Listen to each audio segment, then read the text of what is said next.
ഇന്ന് നമ്മൾ മെയിനായിട്ട് ഡിസ്കസ് ചെയ്യുന്നത് EDP. ആ ടേം നിങ്ങളെല്ലാവരും കേട്ടിട്ടുണ്ടായിരിക്കും. എന്താണ്? Entrepreneurial development programmes. നമ്മുടെ കോളേജ് ലെവലുകളിൽ ED ക്ലബ്ബുകൾ ആക്റ്റീവാണ്. അതിൽ നമ്മൾ ഓരോരുത്തരും മെമ്പേഴ്സ് ആയിരിക്കാം. അത് മെയിനായിട്ട് എന്താണ് ആ ക്ലബ്ബുകൾ ചെയ്യുന്നത്?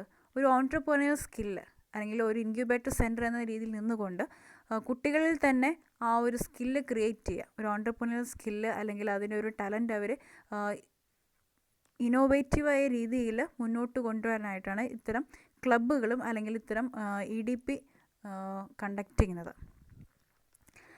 അത് സ്കൂൾ ലെവലിലായിക്കോട്ടെ, പല ഇൻക്യുബേറ്റർ സെൻറ്ററുകളായിട്ട്, അതേപോലെ തന്നെ പല ഗവൺമെൻറ് ഓർഗനൈസേഷൻസ്, സിഡ്ബി, അതേപോലെ തന്നെ DIC, അതേപോലെയുള്ള ഓരോ ഗവൺമെൻറ് ഓർഗനൈസേഷൻസും EDPകൾ പ്രൊവൈഡ് ചെയ്യുന്നുണ്ട്.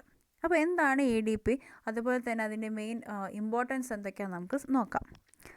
So the EDP is defined as the program designed to help an individual in strengthening his entrepreneurial motive and in acquiring the skill and capabilities necessary for the playing his entrepreneurial role effectively. ഇപ്പോൾ നമുക്ക് ഓരോ ക്ലബ്ബുകൾ നമ്മൾ മെമ്പേഴ്സാവും. പ്രത്യേകിച്ച് ഇപ്പോൾ ED club ആണെങ്കിൽ അതിൽ നമ്മൾ മെമ്പേഴ്സ് ആയിരിക്കുമ്പോൾ തന്നെ പല രീതിയിലുള്ള വർക്കുകളും പ്രോഗ്രാംസും നമ്മൾ കണ്ടക്ട് ചെയ്യുന്നു. ആ ഓരോ പ്രോഗ്രാംസിലൂടെ നമുക്ക് ആ വ്യക്തികളുണ്ടാകുന്ന അല്ലെങ്കിൽ ആ മെമ്പേഴ്സിൻ്റെ അവരുടേതായ രീതിയിലുള്ള ഒരു സ്കില്ലിനെ ഇന്നോവേറ്റീവായിട്ടാണ് കൊണ്ടുവരാൻ പറ്റുന്നത്. ചിലപ്പോൾ ഒരു ബിസിനസ് തുടങ്ങാൻ ആഗ്രഹം ഉണ്ടായിരിക്കും, പക്ഷെ അതെങ്ങനെ തുടങ്ങും, എങ്ങനെയാണ് നമ്മൾ ആ കാര്യങ്ങളിലേക്ക് മുന്നോട്ട് കൊണ്ടുപോകുന്നത്, അതിനുള്ള ആവശ്യമായിട്ടുള്ള ട്രെയിനിങ് പ്രോഗ്രാംസ്, ഡെവലപ്മെൻറ്റ് പ്രോഗ്രാംസാണ് ഈ ഒരു EDPയിലൂടെ നമ്മൾ പ്രൊവൈഡ് ചെയ്യുന്നത്. എന്തൊക്കെയാണ് അതിൻ്റെ ആവശ്യകതകൾ അല്ലെങ്കിൽ റെലവൻസ് ആൻഡ് ഇമ്പോർട്ടൻസ് ഒക്കെയാണ് നമ്മൾ ഇനി അടുത്ത് ഡിസ്കസ് ചെയ്യുന്നത്.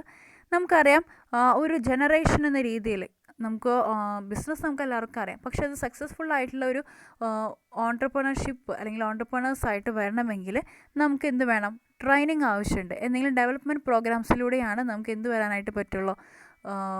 നല്ലൊരു ഓൺട്രപ്രണറിയൽ അല്ലെങ്കിൽ ഓൺട്രപ്രണറായിട്ട് നമുക്ക് വരാനായിട്ട് പറ്റുള്ളൂ. ഒപ്പം തന്നെ അൺഎംപ്ലോയിഡ് ആയിട്ടുള്ള വ്യക്തികളുണ്ടായിരിക്കും. ആ അൺഎംപ്ലോയിഡ് ആയിട്ടുള്ള വ്യക്തികൾക്ക് ആവശ്യമായിട്ടുള്ള ട്രെയിനിങ് പ്രോഗ്രാംസുകൾ നമ്മൾ പ്രൊവൈഡ് ചെയ്ത് കഴിഞ്ഞാൽ അവരെ നമുക്ക് എന്താക്കി മാറ്റാം?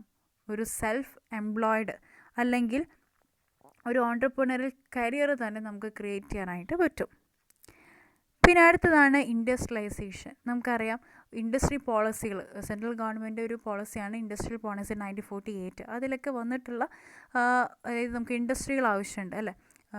ചെറുതും വലുതുമായിട്ടുള്ള പല ഇൻഡസ്ട്രീസുകൾ നമുക്കുണ്ട്. അപ്പോൾ അതിൻ്റെ ഒരു ഗേറ്റ് വേ കൂടിയാണ് നമുക്ക് ഈ ഒരു ഓൺട്രപ്രണറിയൽ പ്രോഗ്രാംസ് എന്ന് പറയുന്നത്. Next, the EDP helps in effective utilization of the scarce resource by giving the training and education to the entrepreneurs. നമുക്ക് അവൈലബിൾ ആയിട്ടുള്ള റിസോഴ്സ് മാത്രമായിരിക്കില്ല, ചിലപ്പോൾ സ്കേഴ്സ് റിസോഴ്സ് ഉണ്ടായിരിക്കും. അതിൻ്റെ അവൈലബിലിറ്റി ചിലപ്പോൾ കുറവായിരിക്കും, ചിലപ്പോൾ കൂടുതലായിരിക്കും. അതെങ്ങനെയാണ് ഒപ്റ്റിമൈസ് രീതിയിൽ അല്ലെങ്കിൽ ഒപ്റ്റിമൈസേഷൻ ഓഫ് റിസോഴ്സ് എന്ന ഒരു ഇതിലേക്ക് നമുക്ക് ലീഡ് ചെയ്യണമെങ്കിൽ നമുക്ക് ട്രെയിനിങ് പ്രോഗ്രാംസുകൾ നമുക്ക് വേണം. എന്നാലാണ് നമുക്ക് ആ സ്കേഴ്സ് റിസോഴ്സ് നല്ല രീതിയിൽ യൂട്ടിലൈസ് ചെയ്യാനായിട്ട് നമുക്ക് പറ്റുള്ളൂ.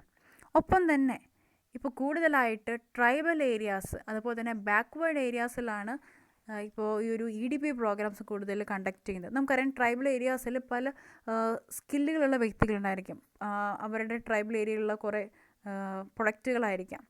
അപ്പോൾ അത് നല്ല രീതിയിൽ ചിലപ്പോൾ മുള കൊണ്ടുള്ള ഐറ്റംസ് ആയിരിക്കാം, അല്ലെങ്കിൽ കാട്ടുതേൻ, അങ്ങനെയൊക്കെയുള്ള കുറേ കാര്യങ്ങളൊക്കെ ഉണ്ട്. അപ്പോൾ അങ്ങനെ ട്രൈബൽ ഏരിയാസിലുള്ള അവരുടെ ആ ഒരു പ്രൊഡക്റ്റിനെ ആ ഒരു മാർക്കറ്റ് അല്ലെങ്കിൽ അതിനൊരു ബിസിനസ്സാക്കി കൺവേർട്ട് ചെയ്യാൻ അതിനും ഇതേപോലെ തന്നെ ഗവൺമെൻറ് ലെവലിലുള്ള സ്കീമുകൾ അണ്ടറിൽ അവരെ സപ്പോർട്ട് ചെയ്യുന്നുണ്ട്.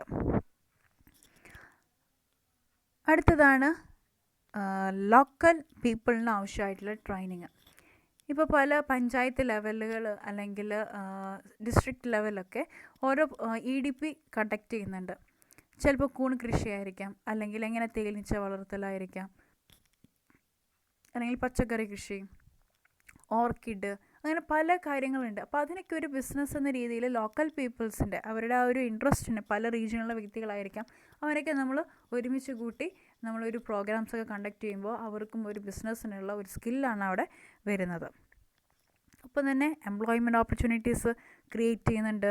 അതുപോലെ തന്നെ സ്റ്റാൻഡേർഡ് ഓഫ് ലിവിങ് അല്ലേ, മാക്സിമം അവർ ഇമ്പ്രൂവ് ചെയ്യാനായിട്ടാണ് ഈ standard of living EDP help ചെയ്യുന്നുണ്ട്. ഒപ്പം തന്നെ എല്ലാം ഏരിയയിൽ നിന്നുമുള്ള ഇക്കണോമിക് ഗ്രോത്ത്. കാരണം ഒരു ബിസിനസ് കയറി വരുമ്പോൾ നമ്മൾ ഇക്കണോമിക് ഡെവലപ്മെൻറ്റാണ് ഉണ്ടാകുന്നത്. ആ ഒരു ബിസിനസ് ചിലപ്പോൾ ഒരു എക്സ്പോർട്ടിന് കൂടുതൽ പ്രൊമോട്ട് ചെയ്യുന്നെങ്കിൽ നമ്മുടെ ഇക്കണോമിക് ഗ്രോത്ത്, നമ്മുടെ GDP ലെവൽ ഇതൊക്കെ നമുക്ക് കൂടും. And the EDP enabled an entrepreneur to set up the enterprise and run it effectively by offering highly technical programs. ഇപ്പോൾ EDPയിലൂടെ നമ്മൾ പറഞ്ഞു ട്രെയിനിങ് പ്രോഗ്രാംസ്, ഒപ്പം തന്നെ ടെക്നിക്കൽ ട്രെയിനിങ് പ്രൊവൈഡ് ചെയ്യണം. കാരണം ഒരു മെഷീനറി എങ്ങനെയാണ് ഓപ്പറേറ്റ് ചെയ്യുന്നത്, അതിൻ്റെ മെയിൻ്റെനൻസ് എങ്ങനെ വേണ്ടി വരും, അതെങ്ങനെയാണ് നമുക്ക് യൂസ്ഫുള്ളായിട്ട് യൂട്ടിലൈസ് ചെയ്യാനായിട്ട് പറ്റുക, അതിനുള്ള പല രീതിയിലുള്ള ടെക്നിക്കൽ പ്രോഗ്രാംസും അവർ പ്രൊവൈഡ് ചെയ്യുന്നുണ്ട്. And the last one, the EDP helps in achieving the high rate of economic growth. നമ്മൾ നേരത്തെ പറഞ്ഞ പോലെ എക്സ്പോർട്ടിനാണ് കൂടുതൽ ഫോക്കസ് ചെയ്യുന്ന ഒരു ഓൺട്രപ്രണർഷിപ്പ് ആണെങ്കിൽ നമ്മുടെ ഇക്കണോമിക് ഗ്രോത്ത് വളരെയധികം കൂടും. ഒപ്പം തന്നെ എക്സ്പോർട്ട് മാത്രമല്ല, നമ്മുടെ ഇന്ത്യയിൽ വർക്ക് ചെയ്യുന്ന അല്ലെങ്കിൽ കൂടുതലായിട്ട് ഇക്കണോമിക്ക് ഒരു ബൂസ്റ്റ് ചെയ്യുന്ന തരത്തിലുള്ള ഒരു ഓൺട്രപ്രണർഷിപ്പ് ആണെങ്കിൽ അല്ലെങ്കിൽ ബിസിനസ് ആണെങ്കിൽ നമ്മുടെ ഓവറോൾ ഇക്കണോമിക് ഗ്രോത്താണ് ഡെവലപ്പ് ചെയ്യുന്നത്. ഇതൊക്കെയാണ് നീഡ് ഫോർ ദ EDP അല്ലെങ്കിൽ relevance and importance of EDP.